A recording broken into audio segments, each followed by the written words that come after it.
The idea of tapping into your power, overcoming obstacles, and confirming your purpose is why we're here. Letting your light so shine so others will be drawn to God. However, there is a process and a pathway to obtaining it. God does not give us an open checkbook to run freely with His support, doing whatever we want to do. It is with being in alignment with His will for your life that you can tap into your power. This is the opportunity we all have with faith in God, perseverance, and commitment to self. And commitment to self is not being selfish.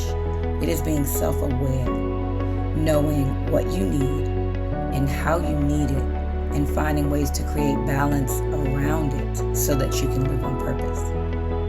Finding ways to pour from a full cup instead of constantly pouring from an empty vessel. And I've been there. I was putting everything ahead of my own self-care, and I recall 3 specific consequences for it. 1, me being unable to fully give of myself and always tired and stretched thin, moving but not making moves, meaning not living within God's will and just doing and living life on my terms. Secondly, me finding out my body didn't support the life I was living.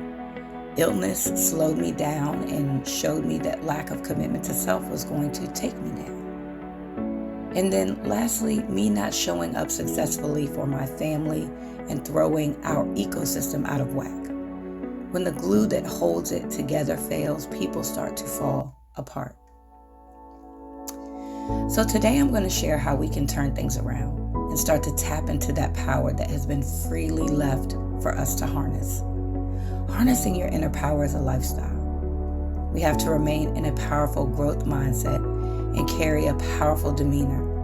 Because once you awaken that power which lies dormant within you, you can accomplish extraordinary things.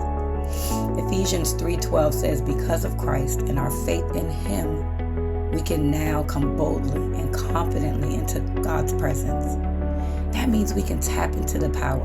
We can talk to Him and pray to Him. We can heal and be lifted up. There should be no fear because He is waiting for you to awaken what already exists within you. We are His creation and He has invested in us. And like any investment, He expects us to yield fruit. He expects us to achieve our goals and have successes. He expects us to overcome, not live in fear, and be conquerors. So if that's the truth, then my question becomes, why are your goals and your dreams and your purpose not being manifested? Why are you not taking action? These are the things to think about as we talk about the ways to tap into your power. It's important that as I share these steps, we start to digest and plan our next actions. So first, just acknowledging and declaring our dreams, our goals, and our ambitions. Maya Angelou said, ask for what you want and be prepared to get it. Manifest the vision and start planning the process. What is the one step that you can take today that brings you one step closer to your purpose? When I'm coaching, I use the acronym ADAPT to allow my clients to connect with something that gives them steps towards sustainable habit change. And ADAPT breaks down as awareness plus desire plus action plus perseverance and time equals sustainable habit change. Once you establish awareness that something needs to change or find what it is that you want to do, then you build desire towards the change process. What is your MOFA, your motivating factor? And as we become aware and establish our MOFA, then we create an action plan to achieve the goals. But understanding, for the change to be sustainable, it will take perseverance and time. That is why standing strong is so important. Silence the voices in your head and the devil on your shoulder. There's a quote that says, please quiet the noise in my head so I may hear the voice in my heart. You are your own worst critic and enemy when it comes to making change and pursuing a goal. The voice in your head that says you're a failure. What if something bad happens? What if the blessing is too much? Are people judging me? Or I can't forgive? But the word says The Lord is my rock and my fortress and my deliverer, my God, my strength, and who I will trust. In Psalms 18:2. I don't care what happened the last time you tried. I don't care how you were treated and how much they hurt you, because by the grace of God, you're here. You are in this moment for a reason, and you have an opportunity to change your mindset and start living outside of your trauma. John Wooden said, failure is not fatal, but failure to change might be. Get past that trauma that is stopping you from being great. Forgive, forget, figure it out. Woe to anyone that attempts to stop me from living on purpose, because I stand on solid ground, resolute in the fact that nothing can stop me. And I know the hardest part is forgiving, but it's time to forgive. Forgive yourself and those that hurt you for you. Your lack of forgiveness is putting up barriers and stopping you from being great. It's always good to remember those past experiences, but we should not get stuck in the past. We should not stay fixed in a situation and have blinders on to what is happening around us. That load you're carrying is dead weight, and it's a barrier to being your authentic self. When we commit to ourselves, we find peace in moments of chaos, and we provide recompense to those closest to us for not being fully present. You must take care of yourself, mind, body, and soul. You need to control each day. Take stock of how your uncontrolled emotions impact your life and those around you. You need to regulate your emotions and identify the triggers that cause you stress. Have an attitude of gratitude. I'm sure you've heard this before, but it means having a mindset that appreciates, is thankful for, and always recognizes the positive aspects of life. And then for your body, you need to listen, feel, respond to what your body is telling you. In 1 Corinthians chapter 6, 19 through 20, it says, do you not know that your body is a temple of the Holy Spirit who is in you, whom you have received from God? You are not your own. You were bought with a price. Therefore, honor God with your bodies. This verse elicits a passion in us to take care of our bodies so that we can continue to live on purpose. We don't just exist. We are called for a higher purpose, and we have to honor and take care of this temple that was built for us. And finally, for your soul, find a connection that strengthens your purpose-driven life. When you are here, when you are all over the place, you are working inefficiently, and your body and your energy suffers. Again, we cannot pour from an empty cup. Psalms 127:2 says, in vain you rise early and stay up late, toiling for food to eat, for he grants sleep to those he loves. This is a reminder that work is futile without considering God's will. Trying to work against God's truth can lead to stress and sleepless nights. We should know the source of our strength and not put trust in our own efforts. Prioritize what's important and start to say no to the things that don't add value. And that includes our circle. When we choose friends and associates, you're kind of letting someone in your home, you know? They have a prime seat on the couch next to you, and they watch the movie of your life play out. And there are only a few seats on the couch that are right next to you. So don't give those seats up so easily.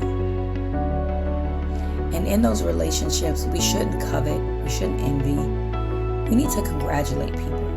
We don't need to compare or contrast. We don't need to diminish ourselves or have doubts because of what someone else is doing. Someone else's success doesn't make you less than, and your own personal successes are not inferior to theirs. Your journey is yours alone, and we shouldn't be comparing ourselves to anyone else. You know, take that time and understand that your gifts are meant to be shared. You are uniquely made, and there is a reason for your existence.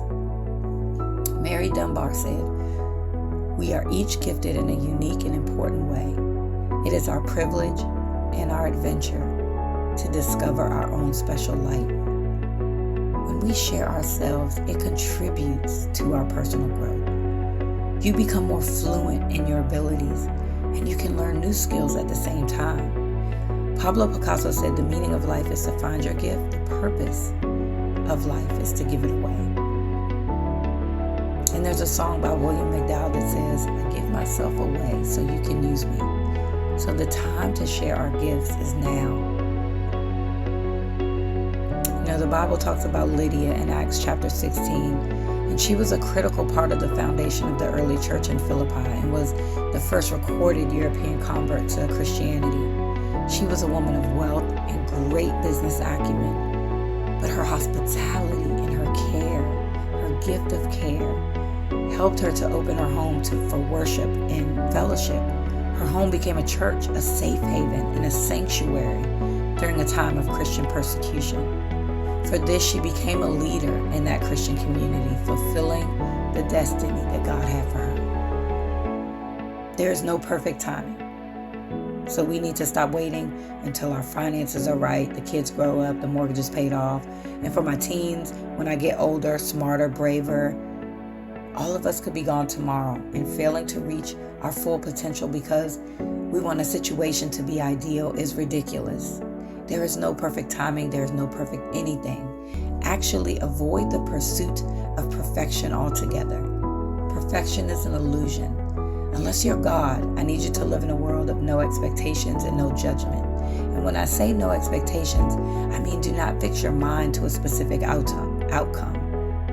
Like our mindset toward our kids sometimes, having a set idea about how they should behave and perform in a particular situation.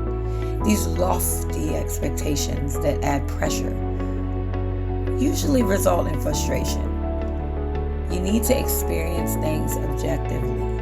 When we live with intention, we are optimistic and hopeful for a positive outcome, but we avoid being obsessed with it. It won't always go our way, but it may go the way He intended. So we have to step away from that my way or the highway attitude and accept that God's way, His outcome is best. There is a reason that life smacks us in the face, whether it be the consequences of our own actions or God preparing us for what is to come. But He does make it easy for us to honor Him and to pay it forward. He provides comfort during the storm. Psalms 23:4 says, even though I walk through the valley of the shadow of death, I will fear no evil, for you are with me. He redeems us when we live on purpose in Romans 8:28, and we know that in all things God works for the good of those who love Him, who have been called according to His purpose. And He hears our cries and He delivers us in Psalms 34:17. When the righteous cry for help, the Lord hears and delivers them out of all their troubles. The road isn't always easy, but we should still honor God and be a blessing to others. In our success and on the journey, I'll use the phrase, don't forget where you came from. Don't forget how much God has blessed and kept you, and be sure to share your story to help someone else along the way. Check your negative, woe is me attitude at the door, bringing it full circle that I can do all this. I can do all things through Christ who strengthens me. Remembering who the source is and using our gifts to show His love to others. Tapping into our power and letting it shine brightly. And I want to close with a quote by Jane Travis that says, change the changeable, accept the unchangeable, and remove yourself from the unacceptable. It's time to get on a pathway designed for you, and we need to stop veering left and right and panicking when things don't go our way. Remain steadfast, faithful, and true, and believe in yourself. Remember that you are called for a unique purpose that no one can take away. We need to be bold with our intentions, brave in our actions, and believe that we can do all this through Christ who strengthens us.